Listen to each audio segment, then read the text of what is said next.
When I was in college, I took a lot of writing classes, a lot of poetry classes, really mostly, and there was very much a dominant school or style, which I guess at the time I thought of as being a sort of a post-language poetry style. You might today, I think Joan Houlihan was the one who coined the term post-avant. I think she did so ironically, but then it's become more of a it's become a badge of honor among some people. The style in any case was very much one that I guess from the outside you might say the poems were short. They tended not to make sense in a kind of an obvious way. They required sort of initiation in order to appreciate them. They were not easy to write. I mean, there was certainly a craft to them. It took practice to do this thing well that people tried very hard to do, and that was appreciated. There was a graduate school there, the graduate students and undergrads. Personally, I was never very good at pulling off this style, but I was very aware of it, and I very much strove to meet its standards. So I eventually became disillusioned with this whole approach to poetry, and got to be friends with Ryan, and set off on a whole other pretentious journey. But before that, I took a lot of these classes, and there came this point where I had been there long enough that I'd been in a few of these classes. I knew the people. It was this very small department, so it was almost all the classes were the same professor. And I kind of knew the lay of the land. I'd been around the block. I had I developed kind of my attempt at my angle on this house style, and I was familiar with everyone else's, and I sort of knew the game we were playing. Which again, I want to be clear, there was a game we were playing, but we were trying to, I think what I was reminded very much of this style when Sam Riviere said that when he reads a poem, what he really wants is he wants to be surprised in a way that takes him, that disorients him. He wants to say, well, I don't know what's going on here. I don't know how to approach this poem.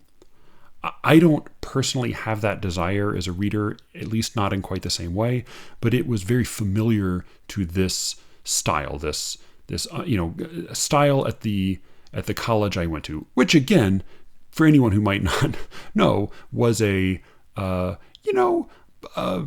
upper middle of the road southern state school. So not by no means a significantly elite institution, but one that was certainly aiming to make up in edge what it lacked in prestige. By the way, if you hear little chewing sounds or scratching sounds, that is echo, baby, stop, that's enough. That is our adorable puppy who does not like to be left alone and who is sitting in my lap chewing on a Garth Risk Hallberg doorstop that I never got around to reading. I bring all this up because there came this moment where it was the first day of this workshop.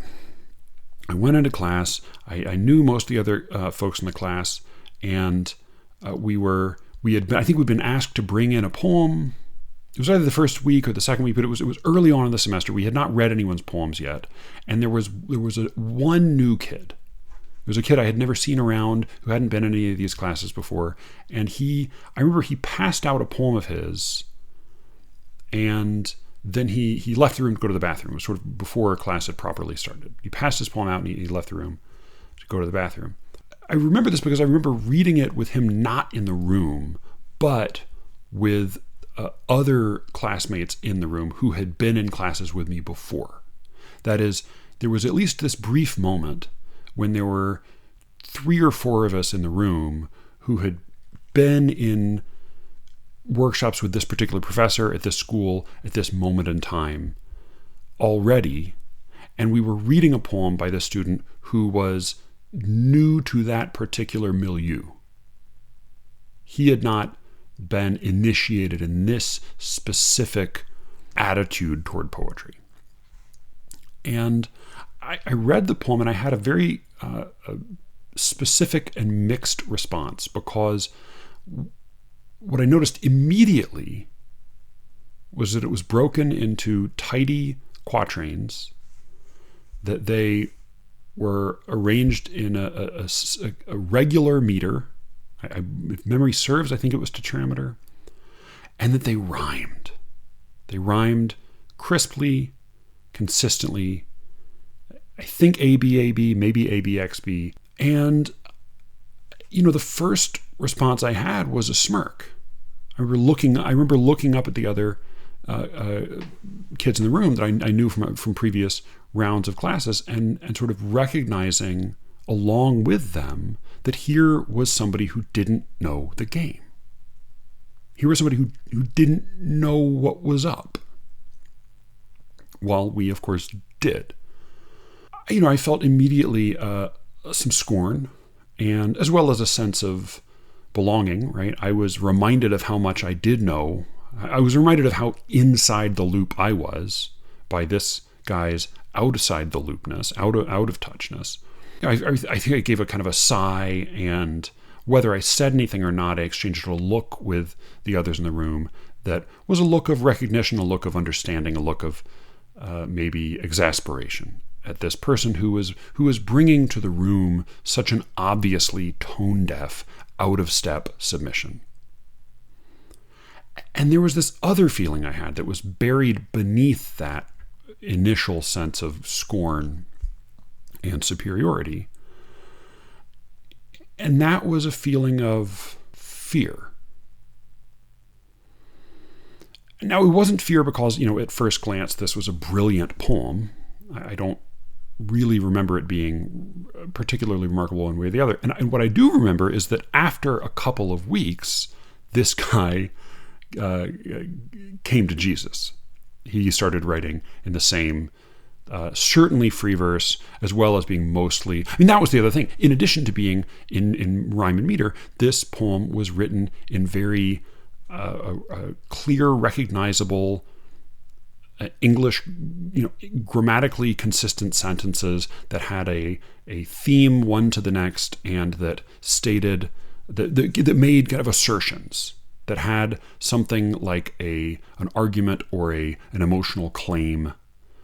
What the poem was attempting to do was obvious, whether or not it was successful.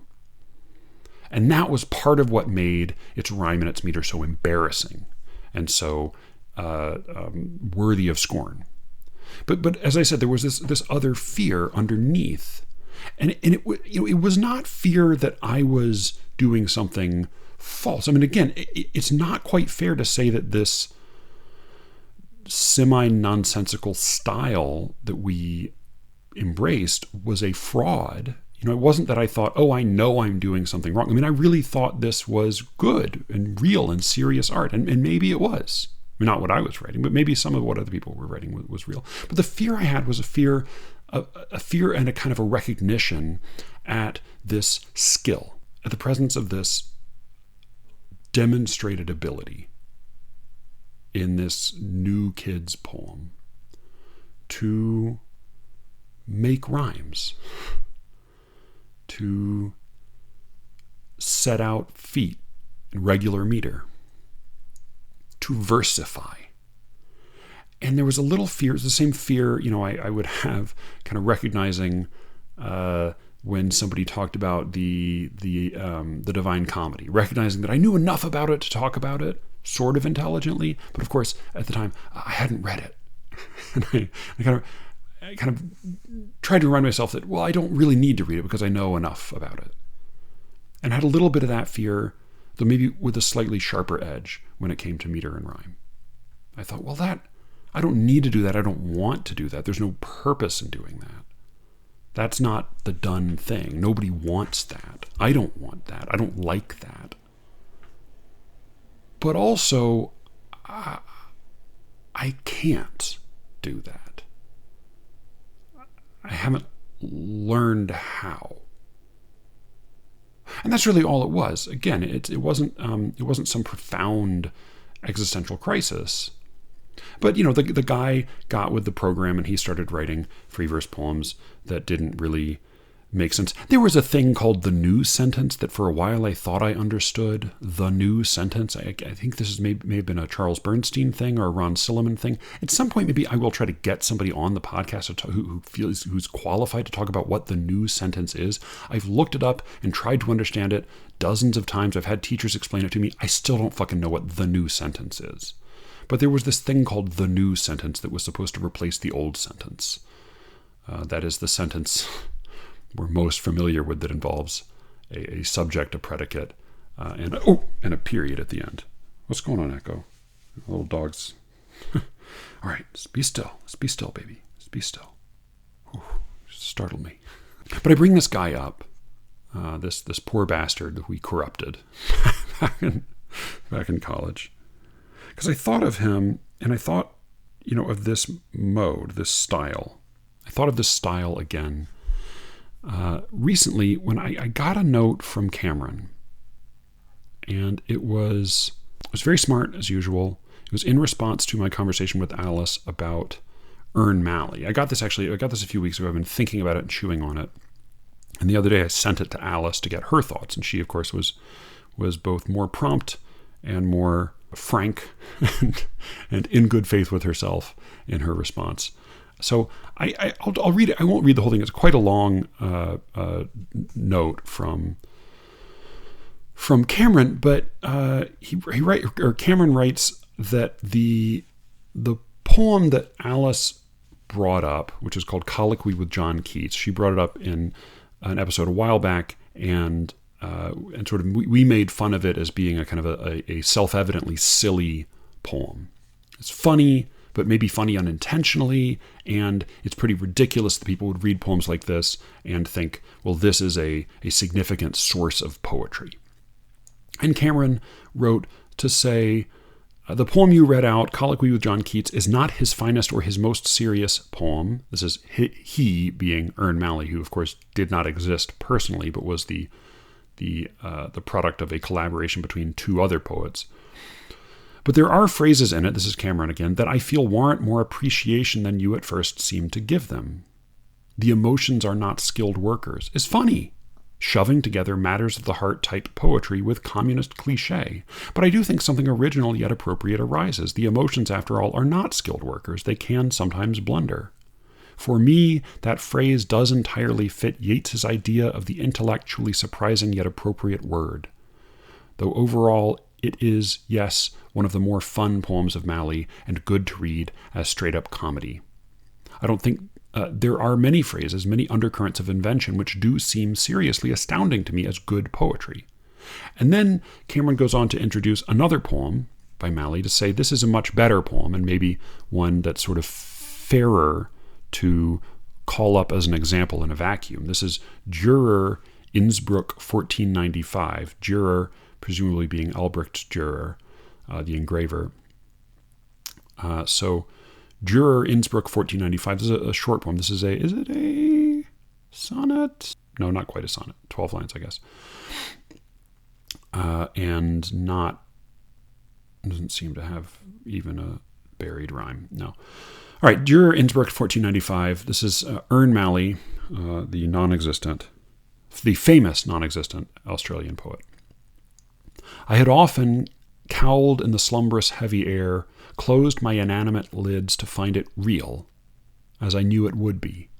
The colorful spires and painted roofs, the high snows glimpsed at the back, all reversed in the quiet reflecting waters, not knowing then that Dürer perceived it too. Now I find that once more I have shrunk to an interloper, robber of dead men's dream. I had read in books that art is not easy, but no one warned that the mind repeats in its ignorance the vision of others. I am still the black swan of trespass on alien waters. Cameron writes, isn't that a very fine poem?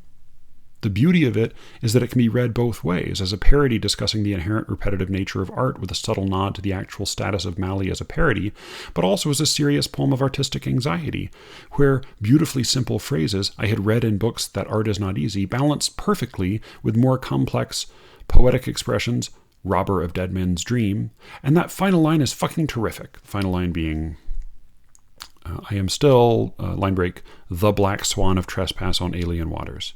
How can a parody intended as a satire manage to, in some ways, sum up the experience of the outsider as a person, a group, or even a nation?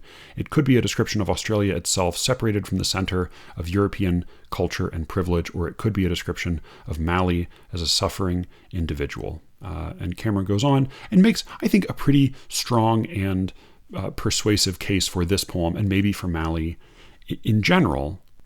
And while I have slightly different taste, I think, than Cameron, and some of the lines that Cameron seems to like, I don't love. I do think this is a much better poem than Colloquy with John Keats, and I do think that there is evidence of more interest, a more interesting sense of language, and maybe a more interesting perspective here. But it gave me a little bit of that feeling I had as an undergrad, or rather, it reminded me of the feeling I had as an undergrad of reading poetry with a sort of with an eye to something slightly different than I do now. I'll quickly read Alice's response, which is as usual charming and personable and wholly unpretentious. Wow, who is this guy? I was going to try to do an Australian accent, but boy, it sounds a lot better in my head. Wow, who is this guy? And why does Cameron have such strong feelings on an old poetry hoax from all the way over here? Cameron's right, though. I definitely chose one of the more obviously silly Mali poems, and even in that one, the closer you look, the more you find. That's the whole point, really, and why we will never escape Mali. We can't dismiss his poems as nonsense, not completely. That sentence is telling, I think. We can't dismiss his poems as nonsense, not completely. It's hard to argue that they were intended as anything other than a joke to make a point, and probably they leave heaps of readers totally cold, but they are also weirdly compelling. We still talk about Mali, write about him, write after through him, refer to him as him over 100 years later. Maybe we're all under a great national delusion, or maybe the two bored poets who got drunk in the Melbourne Army barracks one arvo ended up writing some pretty cool work. Arvo was apparently Australian slang for afternoon. Barbarians. But yes, if I gave the impression that Mali's a joke poet or dismissible, I, Alice Goodman, this is Cameron referred to her as Alice Goodman, which is henceforth will be her name on the show. I, Alice Goodman, retract whatever statements led to this impression. And this is of course the right response. This is of course the correct response to Cameron's show of overwhelming force and insight, as is his wont. I think though that the Alice's line about not dismissing these poems as nonsense, not completely, and Cameron's note about, he says, there are phrases in it that I feel warrant more appreciation than you at first seem to give them. I do think something original yet appropriate arises.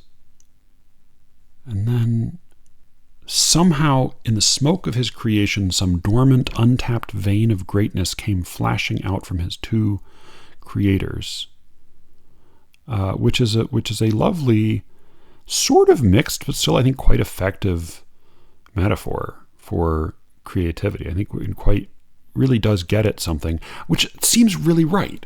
Yeah, I mean, so much of creativity is chemistry, and the guys who are their names, Macaulay and Stewart, I think were their names. That's Macaulay and Stewart were the two poets who made up Ern Malley, and they, in their collaboration and maybe even in their disingenuousness, it makes perfect sense that they could have tapped into something, that some sort of overtone could have been achieved that otherwise never quite came out, because the two of them were apart from the Ern Malley poems, were completely unremarkable in their poetry careers.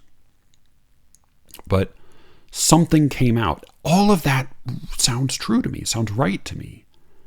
And, when I read student poems or I read submitted poems, or even when I read poems by poets I really intensely dislike. It's possible for me to find a line here and there that I can admire, or that gives me the sense of some sort of powerful creative presence at work.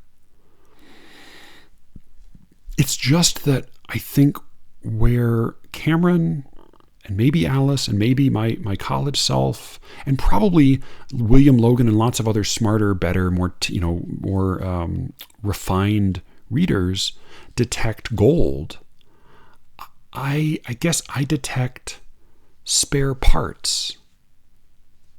It's not that a poem has to be perfect in order for it to land for me. It's just that I guess I find it much harder to... It's more like when you're beachcombing with the metal detector and the device goes off in your hand and you're excited, you get the loud sound and you dig down and you find a bottle cap. You know, it's evidence that something was there. It's evidence of something related to poetry. But it's so far from being the thing itself that I don't know what to do with it. And so, yes, I mean, as silly poems go, poems like Colloquy with John Keats is good silly poetry. It's smart, well-wrought silly poetry that took a skilled hand to make and maybe even an ingenious mind to generate. But I guess I find it hard to recognize more than just potential there. And the poetry world is full of potential. I mean, it's all potential. What is a room full of poets but a bunch of former gifted and promising children, right? I mean, a group of kids who once were going to turn out to do or be or say something, and instead this is what happened. So yeah, I don't know. I mean, I think there's a problem I have. It's a problem I've had with some of Shane McRae's recommendations too. Maybe I'm just I'm a little colorblind. Which I know broke my dad's heart when he, as an architect and painter and art major, he realized that there was a certain level in which I would never be able to appreciate painting. And maybe I'm a little bit colorblind when it comes to a certain quality in poetry. I can't, I just can't, it doesn't move me to care. It just seems to me like evidence that unlike you read some poems and you say there was never a chance. This was never close to being anything. And you read other poems and you think, the person who made this non-functional pile of words might have written a poem. It just so happens that he didn't. I don't want to beat a dead horse, and I don't want to pick on anybody. It really is, I think, perhaps my own deficiency, but that's probably all I've got to say about Ern Malley or my college undergraduate poetry workshops. And Echo is now asleep in my lap, so it's probably time to move on and introduce this fucking show. Oh, now you're awake. Are you going to cause trouble? Good girl. Good girl.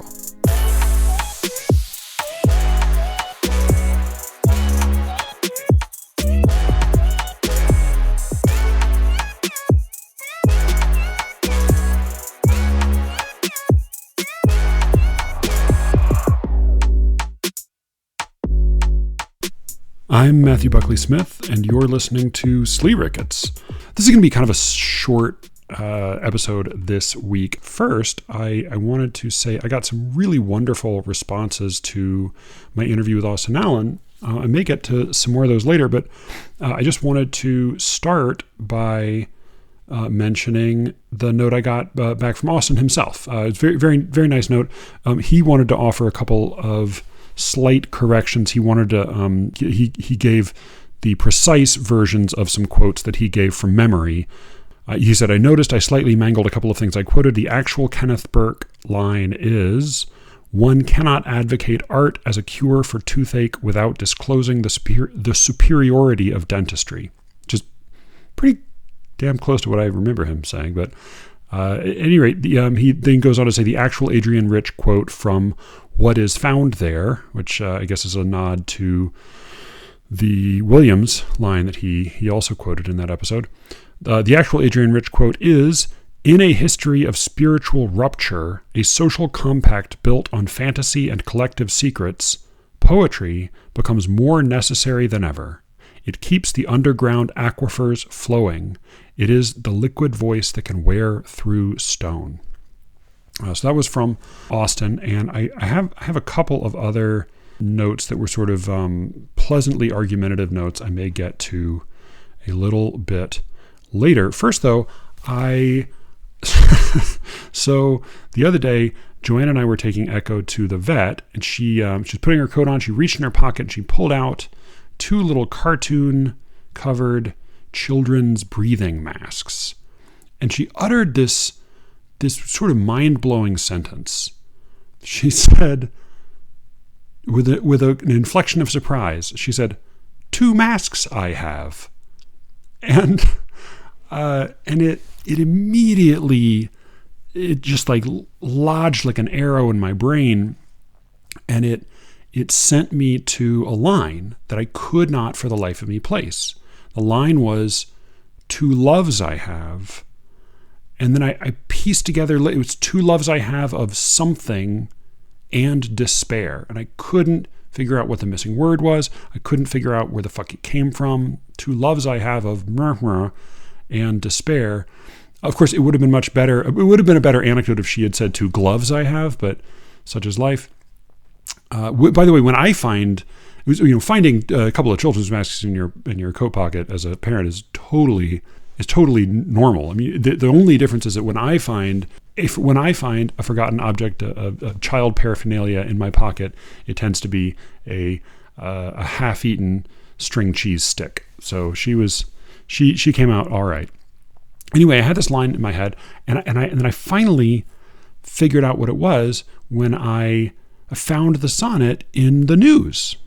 So it's the first line of Shakespeare's sonnet 144. The line is, "2 loves I have of comfort and despair." Pretty good line. But this particular sonnet was in the news a few weeks ago. I'm slow to get the news, but it's hard to get the news from poetry. Difficult to get the news from poetry. So I was slow to get the news, but this is a really particularly stupid poetry news story in a week of, or in a month of some stupid poetry news. There was, so a brand aptly named Smile Makers has released a new clitoral stimulator called the Poet. This is, by the way, the second most expensive model that they put out. The most expensive is called the Ballerina.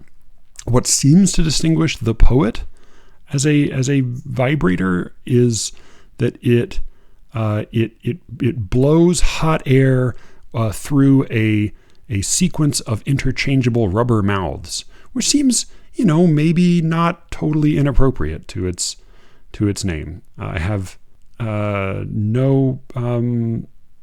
I can't comment on the quality of the product, but I think this is maybe one more symptom of a trend that I have strong suspicions about, that outside of specifically poetry circles, the word poet and the word poetry will be used more often figuratively than literally.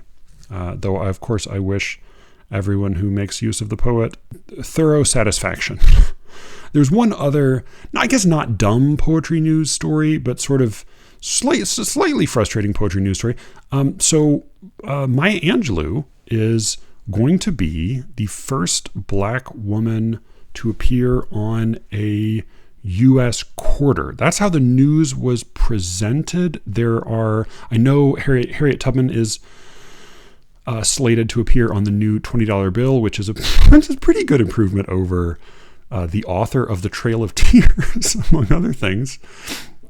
Andrew Jackson. And on the new version of the $5 bill, Marian Anderson, the singer, and Martin Luther King are supposed to appear on the back.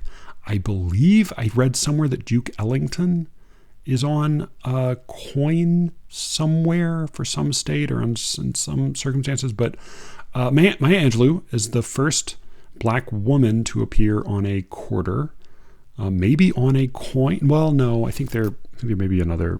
Was there a Sojourner Truth coin? I looked up a lot of obscure denominations of currency for this story, because what I wanted to confirm is that this is great. I think wonderful. I mean, I'll say the portrait of her isn't especially recognizable as Maya Angelou. It's pretty broad and vague, and it's almost an icon. It looks sort of like it's like slightly more specifically human as a figure than like Matisse's Icarus. It's like, but in that ballpark. But anyway, that's fine. It's good for her to be represented on a coin on U.S. currency. Good. I just also wanted to note that what the U.S. Mint in their note on her totally left out was that she was a poet, and that she is, as a result, the first poet to appear on any denomination of U.S. currency. I'm pretty sure. I mean, really the first writer. Thomas Jefferson, Daniel Webster, a number of sort of political writer figures have appeared on currency, but I mean, no novelists that I could find, an inventor or two, but mostly stuffy old politicians. So I'm all for, if we're going to be questioning the appearance of morally compromised politicians from previous centuries on our currency, I say it's time we start questioning the presence of morally compromised artists on our currency as well. So I'm glad for Maya Angelou to appear on a quarter, and I hope she's the first of many. Not that, and I'll get to this later in some of the responses to my conversation with Austin, not that it will do a whole lot to make any poet's life particularly better, but it doesn't hurt. So the biggest and the dumbest poetry news story is the one I mentioned about Shakespeare sonnets. So I'll just read the beginning of the Brain Dead Daily Mail article. This is by Imogen Horton for the Daily Mail, 5th of January, 2022. The head of one of Britain's top universities has criticized Sir Patrick Stewart after he refused to read some of Shakespeare's sonnets because of, in quotes, political correctness. The actor, 81, skipped several poems about the bard's dark lady and one referring to a woman colored ill during his recitation of a sonnet a day for online videos during the first COVID lockdown. So Patrick Stewart, when Taika Waititi was doing his James and the Giant Peach readings with various celebrities, and other people were coming up with sort of impromptu, low-budget entertainment for all of our bored children and dying cabin feverish brains, Patrick Stewart's contribution was to release a series of recordings of Shakespeare sonnets, which is great, which is lovely, and who better to do it? But in the process, he notably skipped, I believe it's 6 of them. He read all of them, all 154, except for these 6. It was Sonnet 66, Sonnet 131, Sonnet 133, Sonnet 134, Sonnet 135, Sonnet 136, and Sonnet 144. 7. I was wrong. So he said that he skipped these because he doesn't. He said variously that he either didn't like them, or he couldn't understand them, or he didn't like the message of them. So this very silly woman, Sally Mapstone, Professor Sally Mapstone of St. Andrews, the reason this is the news now is she recently made a statement about why this. She says, I didn't think he was right to skip a couple of the sonnets, a couple being 7 in this case, in a rather politically correct way. Frankly, I think he should have just read them and let people make up their minds. But as he said, it was his choice. So there's been some predictable fussing back and forth about whether this was right or wrong, or was politically correct or wasn't politically correct. And I want to step in defense of Sir Patrick Stewart, but maybe in a slightly different way, because I think, reading back through these sonnets, I think he was mostly trying to be politically correct, but he actually failed. I think 135, which is just an insufferable series of puns on Shakespeare's own name. I think when he said he doesn't like some of these, I think, yeah, that one is not one to like. That one's pretty bad. And 134 is a completely inscrutable and convoluted metaphor based in contract law. Oh God, no, he's got two of these will pun poems. So yeah, two of the sonnets, not even all of the sonnets, in which Shakespeare made lots of plays on word on his own name. So a couple of these are definitely poems not to like, and at least one other of them is pretty confusing, I will say. I also don't think these are the best of the poems, but if Shakespeare, if he were just skipping the bad ones, then it's crazy that he read all the others, because there's so many other bad ones. I've said it before, but I stand by it. 44, 45, and 46, dog shit, terrible sonnets. But he read all those, and then more to the point, the kind of the two lines that have been most quoted as being politically incorrect and therefore worthy of his omission are from 66 and 144, which are also the two best of these sonnets. So I just wanted to make a note about these, because I think in both cases, if he was trying to be politically correct, which I think probably he sort of was, I don't think in a devious way, I think in a trying to be a nice guy and play ball kind of way. And I think he was just wrong.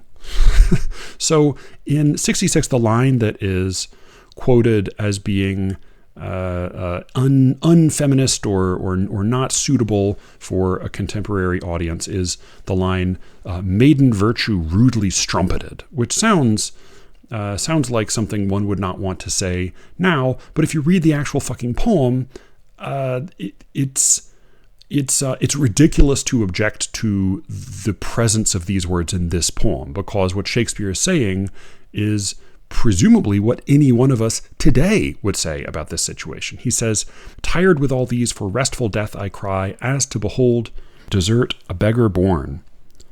And needy nothing trimmed in jollity, and purest faith unhappily forsworn, and gilded honor shamefully misplaced, and maiden virtues rudely strumpeted, and right perfection wrongfully disgraced, and strength by limping sway disabled, and art made tongue-tied by authority, and folly doctor-like controlling skill, and simple truth miscalled simplicity, and captive good attending captain ill. Tired with all these, from these I would be gone." Tired with all these, from these would I be gone, save that to die I leave my love alone. It's sort of a little bit of a flaccid couplet there at the end, kind of a limping conclusion, but the litany of wrongs has some juice to it, has some momentum to it. And of course, what Shakespeare is listing that he is tired with is a series of injustices, is a series of mismatches. As to behold desert a beggar born, that is someone who is deserving of much, born into poverty, versus needy nothing trimmed in jollity, and the lack of desert, someone who doesn't deserve anything, brimming over with, well supplied with everything that he does not in fact need or warrant. Maiden virtue rudely strumpeted, that's someone who has behaved chastely being called unchaste. And right perfection wrongfully disgraced, that's goodness being called badness. So these are mismatches. This is what one might call slut shaming. Now maybe the difference today is that we would say that it's not just maiden virtue that should not be rudely strumpeted, But, all, even, unmaidenly lack of chastity should not be rudely trumpeted either. And that's fine. But it's hard to argue with the objection that Shakespeare makes in itself. And I think it's just the presence of those words that made Sir Patrick a little queasy. The best of these poems is the last one, Sonnet 144, the one that came to mind when Joanna found those masks in her pocket. Two loves I have of comfort and despair, which like two spirits do suggest me still. The better angel is a man right fair, the worser spirit a woman colored ill. To win me soon to hell, my female evil tempteth my better angel from my side, and would corrupt my saint to be a devil, wooing his purity with her foul pride. And whether that my angel be turned fiend, suspect I may, yet not directly tell, but being both from me, both to each friend, I guess one angel in another's hell. Yet this shall I ne'er know, but live in doubt, till my bad angel fire my good one out. So the line in here that people objected to was, the worser spirit a woman colored ill. These are this is from a sequence that are sometimes called the Dark Lady Sonnets, and the suggestion was that this might be a woman of African or North African descent, and her darker coloring, it would be considered a strong symbolic analog for evil or badness, whereas the man right fair is pale as well as beautiful, and this is the strong contrast between beauty and goodness, and pallor versus darkness and evil and ugliness on the other hand. And to the extent to which that might be the case, it's quite understandable how people might object to it. Of course, if that is in fact objectionable, then any Renaissance poet who used the word fair as a double entendre or triple entendre would be just as objectionable. And in this case, it's actually not even what Shakespeare's saying. I mean, setting aside the question of whether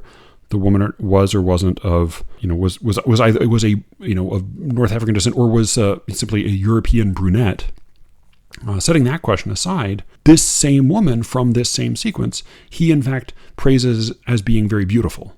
He's certainly not saying she's ugly. The colored ill, if that is objectionable, it is certainly far less objectionable than the discussion of appearance that's present in Sonnet 130, which he did quote in full, and which I would say he quoted in full because it's famous. This is, of course, my mistress' eyes are nothing like the sun. Coral is far more red than her lips red. If snow be white, why then her breasts are dun? If hairs be wires, black wires grow on her head. I gotta look it up now just to make sure I'm not losing it, not missing it. I have seen roses damasked red and white, but no such roses see I in her cheeks. Did I get that right? Yeah. And in some perfumes is there more delight than in the breath that from my mistress reeks. I love to hear her speak, yet well I know that music hath a far more pleasing sound. I grant I never saw a goddess go, my mistress when she walks treads on the ground, and yet by heaven I think my love as rare as any she belied with false compare. This is a famous poem, and it's famous for good reason, because it's very good. It really holds up all together rather than just in passages, which tends to be when Shakespeare doesn't land it quite right. Often there's a lot there that's pretty good. It just doesn't all sit four square in quite the way that it does in the best of them.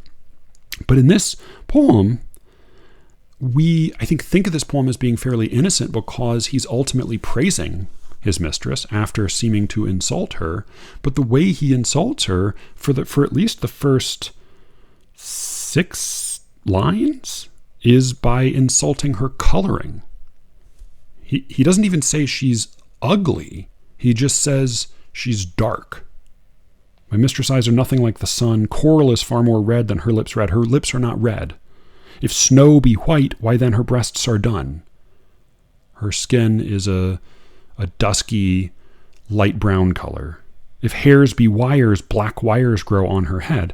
Now, we today sort of laugh at the comparison of hair to wires because that doesn't sound very pleasant to any of us. But of course, wires were not the wires we think of today at that time. Wire comes from, I believe, it's an Old English word for work, to work metal. And so worked metal, this was gold that had been hammered and worked and bent into shape. He's saying other poets might compare their mistress' hair to wires. If hairs be wires, black wires grow on her head. So the only thing wrong with her hair is not that it's wiry, but that it's black. I have seen roses damasked red and white, but no such roses see I in her cheeks. Of course, the damasking, that patchy, pale, white and pale pink that has been, that might be compared to roses, that's only present in very, very pale white European complexions. So, the first 6 lines, really all he's saying here is, my mistress, who's, these are comparisons that are lined up next to, the next one is that her breath stinks, right? So that, that is the series of comparisons. If this poem has any ironic tension, the whole spring of this poem depends on his insulting her before he finally redeems her by saying, actually, all these other guys are lying about their women, and she's just as beautiful as any of them. But if it has any ironic tension, if it has any spring at all, if it has any power as a mousetrap, just the mechanics of the sonnet, then we have to understand those 6 lines as being an insult. And all he's really saying in those lines is that her hair and her skin coloring, her eye coloring, her lip coloring are darker than a very pale Northern European complexion. That's all he's really saying. And so if a woman colored ill, which is really just a rhetorical contrast to the play on words inherent in the word fair that appears in the previous line, if that one line, the worser spirit, a woman colored ill, if that is objectionable, then good God Almighty, 130 is objectionable. Of course, I tend to think this way of reading literature, especially literature from centuries ago, is a really limited and unrewarding way to read it. But the reason I want to come to Patrick Stewart's defense here is that, yeah, sure, he didn't understand some of the poems. He didn't like some of the poems. I don't like some of these poems. And sure, he read plenty of other very bad poems. And sure, he was probably trying to be kind of politically correct. And I think he basically failed in his in his effort to be woke in his selection of Shakespeare sonnets. But, and this is where Mary, what's her name? Silly Sally Mapstone, is just completely off base. She's asking him to be a sort of an aesthetic purist and not to allow politics to muddle his choices in his selection of poems that he reads. This is again, I think this is the same mistake that people make when they interview athletes and ask them about the game. Because Patrick Stewart, God love him. I mean, as a kid, I watched Star Trek: The New Generation with my dad. He's terrific on there. He was performing with the Royal Shakespeare Company back when Sir Ian McKellen was a sexy little elf, little child elf. He's a legend. Patrick Stewart's amazing. I mean, the man looks like a king. He sounds like a god. He's a terrific actor. But I think Patrick Stewart is a great actor in the mold of Sir Laurence Olivier, who also just looked divine. You seeing him on screen, it's breathtaking. But as soon as he starts talking backstage, as soon as you try to read his memoir, he's a silly goose. I think many of the greatest, and I love actors. I certainly don't want to say here that all actors are dumb. But I will say that many great actors are dumb or are just sort of empty. I really think that there's something to being a kind of a hollow vessel that often can make one a great actor. And I think Patrick Stewart is basically a hot, dumb guy with a great voice. And God bless him. And he's fantastic for just that reason. He's exactly who you want him to be. Cast him, give him lines to read, put a costume on him, and he's fantastic.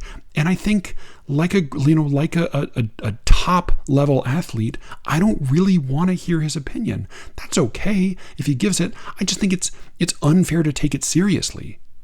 I think let him be the hot, dumb guy who, in addition to, being Jean-Luc Picard, in addition to being Professor X and appearing in a stage adaptation of Waiting for Godot some 10 years ago that was, widely praised and, having performed, on television, on movie screens, and on stage for decades and decades and decades. He's the guy who also narrated both Ted movies about the talking teddy bear. I think he also led the star-studded flop Christmas Eve, which I never heard of until I looked up his filmography. He also appeared in Bambi 2, not Bambi 1, Bambi 2. So, like a lot of hot, dumb guys, he's also a little slutty. And God bless him. That's great. I'm all for it. And I'm all for him reading Shakespeare sonnets. I think... So I just saw this one. In the Emoji Movie, he played Poop. Just, I don't mean to speak ill of him. I didn't see that one. Maybe that's a great one. Maybe Poop is a great role. I'm just saying he's a hot, dumb guy. And that's exactly what we want him to be. And that's okay. And just, it's unfair to take him to task for his opinions or his attempt to read, because like most hot, dumb sluts, he's not very good at reading either. He's good at delivering lines. And that's what you want. There are very few actors who are really good at reading. You can often tell from their choices. They tend to be the ones who are in, even if they have a bit part, even if it's a lowbrow movie, you watch it and the script is pretty good. Here's a tip. I'll say Zoe Kazan. Not my favorite actress, not the most famous actress, not the most traditionally beautiful actress. Good reader. If she's in a movie, chances are it's actually a pretty well-written movie. She will often have a teeny tiny part in it, but she's a good reader. Either that or her manager is. In any case, God bless Patrick Stewart. God bless all hot dumb sluts. And, it's okay that Shakespeare had a lot of sonnets that were not that great. And it's also okay that that some of the lines rub us the wrong way now. That's fine. But Sally Mapstone, leave Patrick Stewart alone. And Daily Mail, shut the fuck up.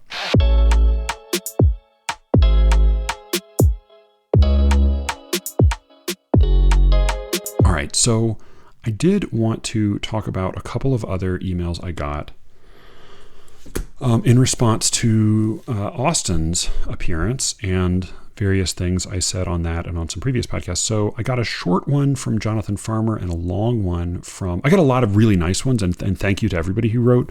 Most of them were just sort of nice, sort of long form thumbs up. These two were a little more quarrelsome, politely quarrelsome. So I want to address them specifically. So Jonathan wrote a short email and Coleman wrote a long email, both making similar arguments. I'll read Jonathan's first just because it is very concise. He says, I think your claim that poetry can't be a tool for political action is historically and culturally contingent. There have been times when, and places where, poetry was a popular art form, and in those cases it could be a meaningful tool for activism. I think it's even true that in some U.S. communities at certain moments, activist poetry has helped rally folks toward political action. That seems probably pretty right. Well, all right. I think there have been times when and places where poetry was a popular art form.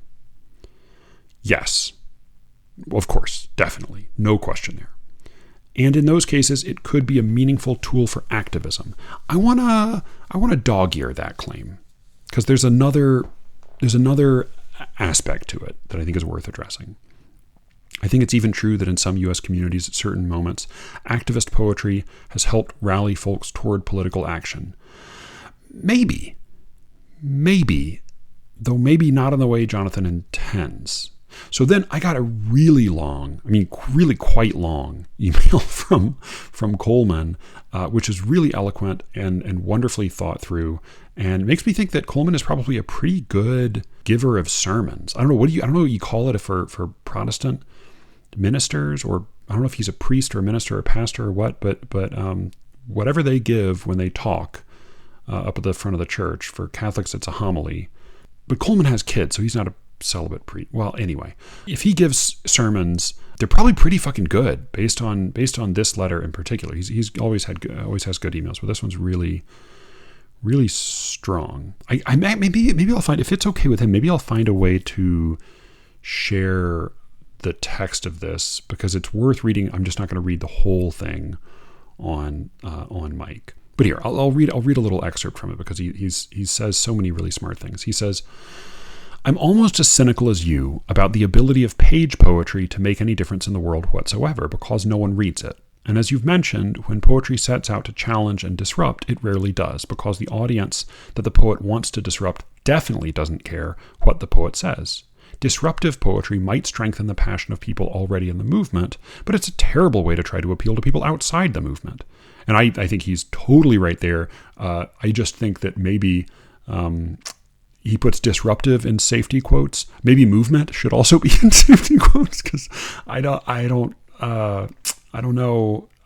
I think I'm skeptical of poetry. I'm skeptical of political movements that are heavily aligned with poetry, and I want to see results for those movements. So for contemporary poetry, the power is almost always in strengthening what people in the in-group already think.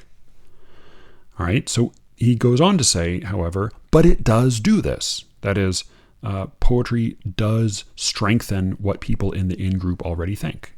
Even if it is only preaching to the choir, preaching to the choir makes the choir more devout, I suppose.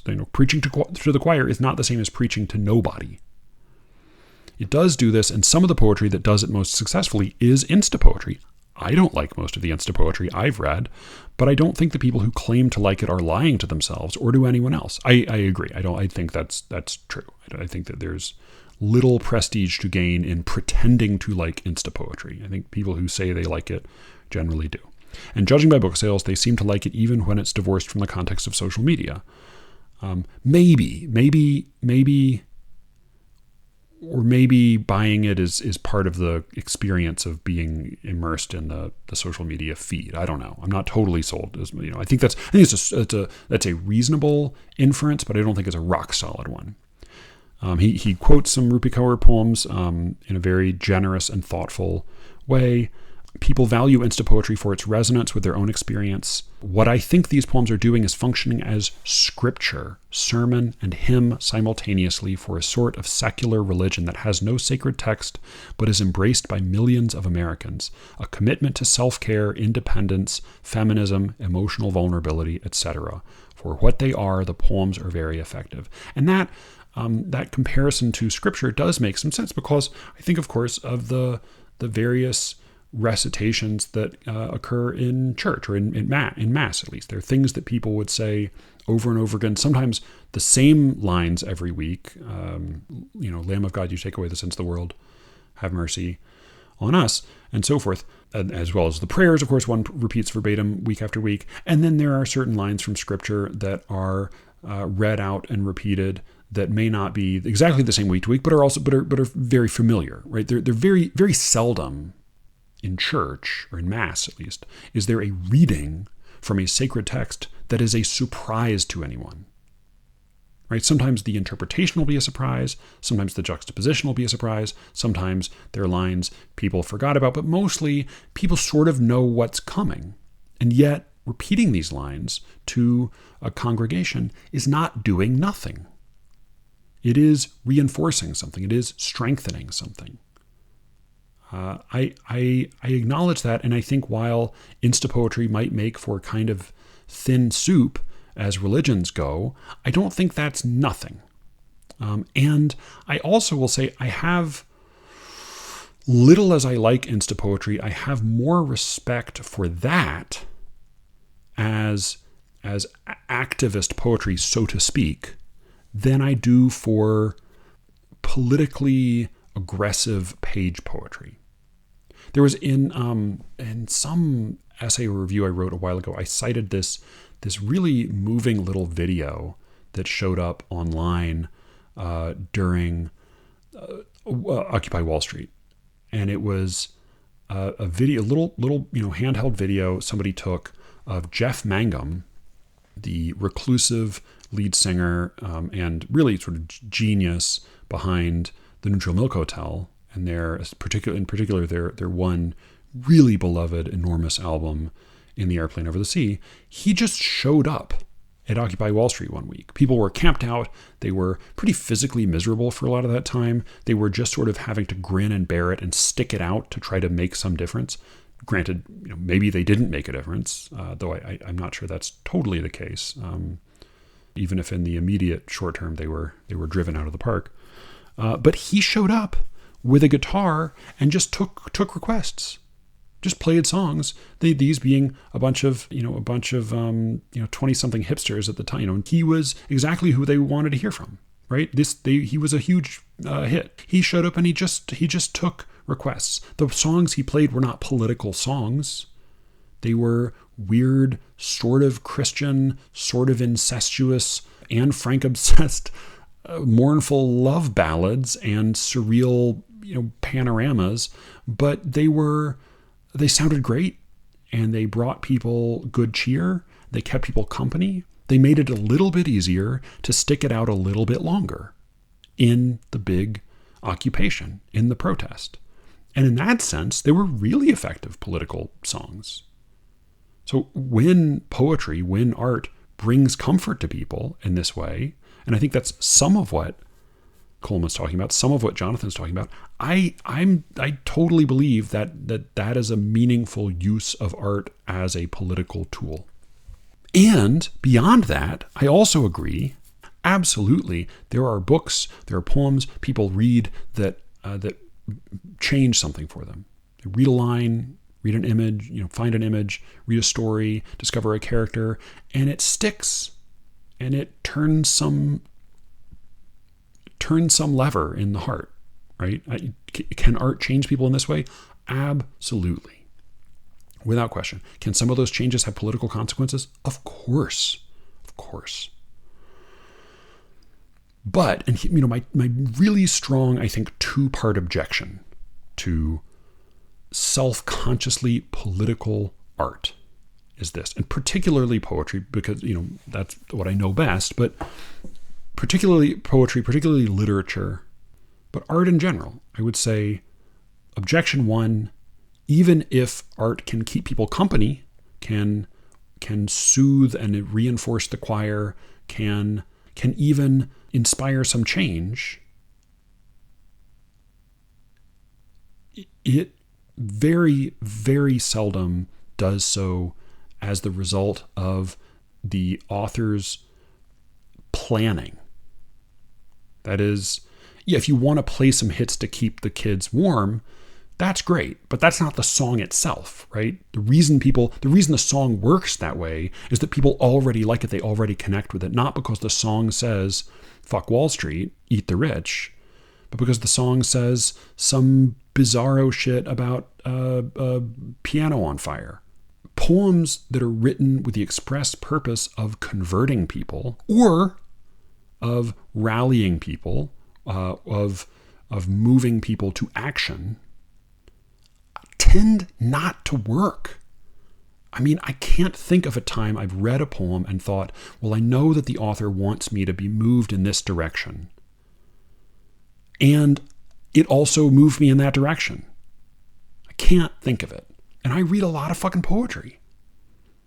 Is it only for people? I'm not that smart either. I'm smart enough.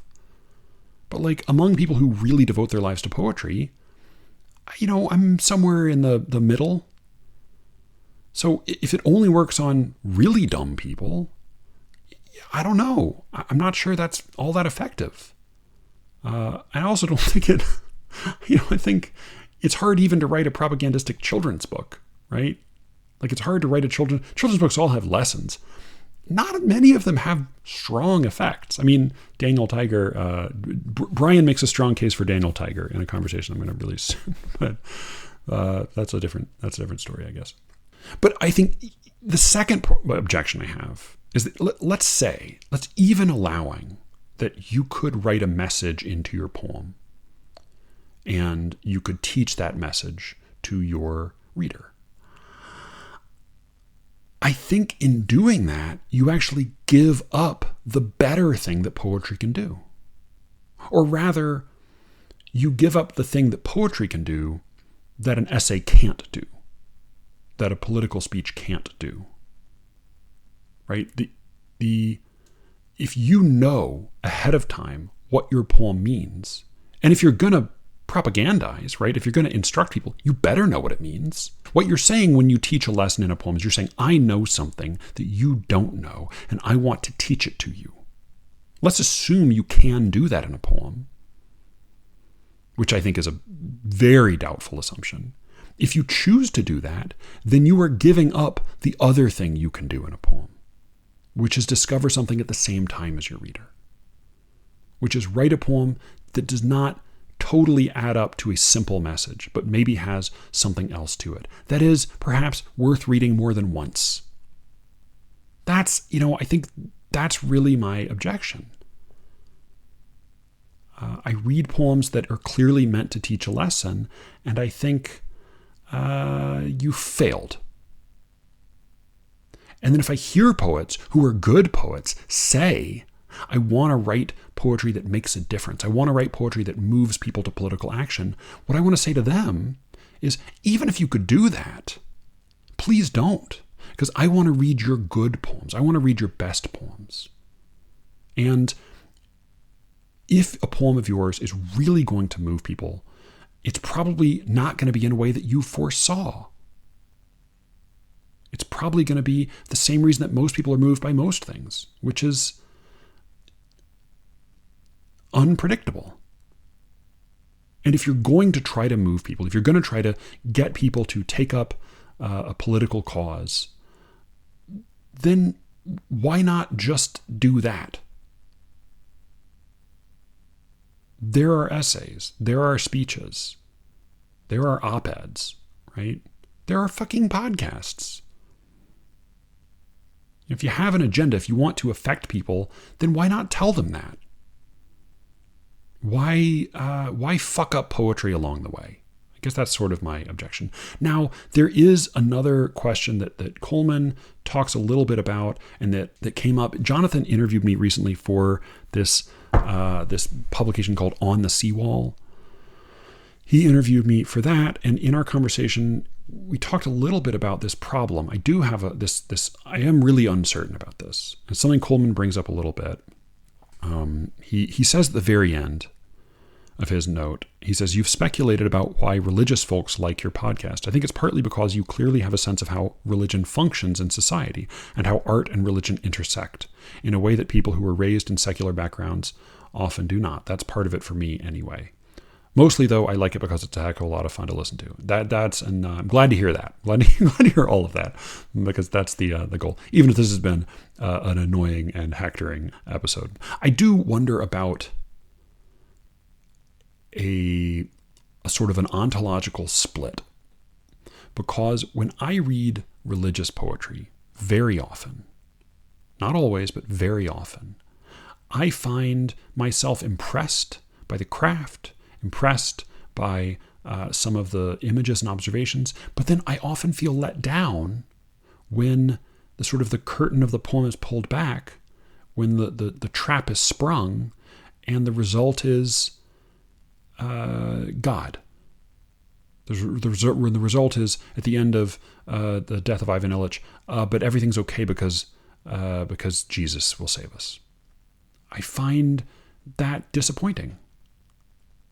And I know that some religious readers, smart, thoughtful religious readers, some friends of mine, some family of mine, find really bleak poetry similarly disappointing.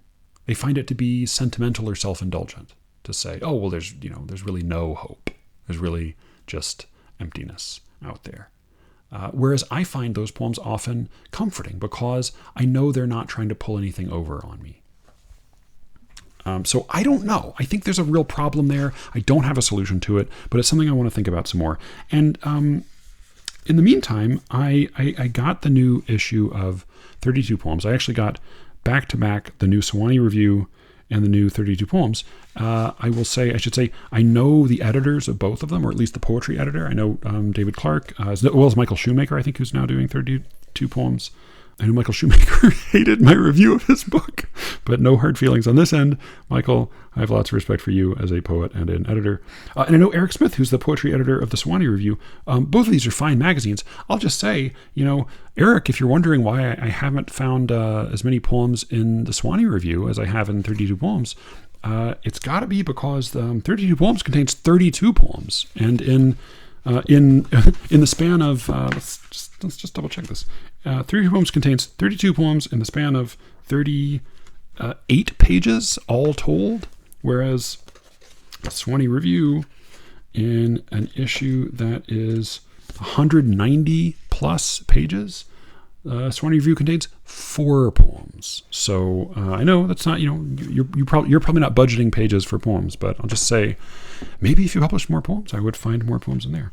But for now, I did find a poem by an old classmate of mine, Stephen Campa, and I was intrigued by this poem. Partly because Stephen is, as I think I've said here before, just one of the most formally dexterous and tightly controlled poets working today. I mean, he is typically a formal poet who is in supreme masterly control of his lines and is so crisp and is such a natural rhymer and it seems so effortless when he performs these extraordinary acts of acrobatics in his poems that when I sit down to try to write a 12-line poem in rhyming quatrains and I find myself hitting my head on the desk after 2.5 lines, I just think of Stephen and I want to shoot myself. So part of what intrigued me about this poem is that it's in free verse. Unless I'm missing a subtle, I don't think I'm missing a syllabic scheme here. It could be. I haven't scanned every line, but it seems to be free verse. It sort of makes fun of itself for being kind of sloppy or being sort of whimsical, and because it's a religious poem, but one that doesn't seem to rely as much on faith to supply the oomph of the ending. That even as an atheist reading it, I find it touching. I don't think it's his best work, but I think it's pretty good. I kind of like it. I'm just going to read it real quickly. It's called Campa's Guide to Flowers, which tells you right away that it's a silly poem. And it is. Campa's Guide to Flowers by Stephen Campa. If it looks like a child drew it, it is probably a tulip. Unless it is obviously a daisy. If it looks like a cartoonist drew it, it is definitely a daffodil, often wrongly called a buttercup. If it looks like an impressionist painted it, it could be a dahlia, hydrangea, chrysanthemum, or common thistle, something extravagantly vague and ornate. If it looks like an apology, it better be a rose, and if it is not a rose, but is given as an apology, it looks like trouble. If it looks like nobody would bother to draw or paint it, it is probably God's handiwork. And whatever name we give it, that low-lying yellow number, the weedy nondescript ragamuffin, one of 1,000 permutations of a disc and ray floret pseudanthium, that is almost certainly not its name. Its true name. Its secret name. The name God alone gives it. Flower by flower, across centuries of forgettable fields. I quite like that. I think if there's one little moment that rings slightly false to return to my conversation with Austin, it might be that if it is not a rose but is given as an apology, it looks like trouble. Maybe just because it feels a little cute. It feels a little like an almost agonizingly ingenuous poem that feels maybe a little bit like a dad joke. But part of what I like about the appearance of God in this poem is that he's off stage and he doesn't offer any... He doesn't seem especially concerned with us right now, or at least not directly. Maybe one thinks of the lilies of the field, but he's certainly not coming down from heaven or dying for our sins. He's just working on the flowers and giving them names that aren't especially for us. One of my rules of thumb for supernatural events in fiction, or rather, well, I'll say at least for magical realism. For magical realism, the big rule is you can have wild magical things happen, and you can have lots of wild magical things happen, and you can have big wild magical things happen. But what you can't do is have them solve our problems. Right?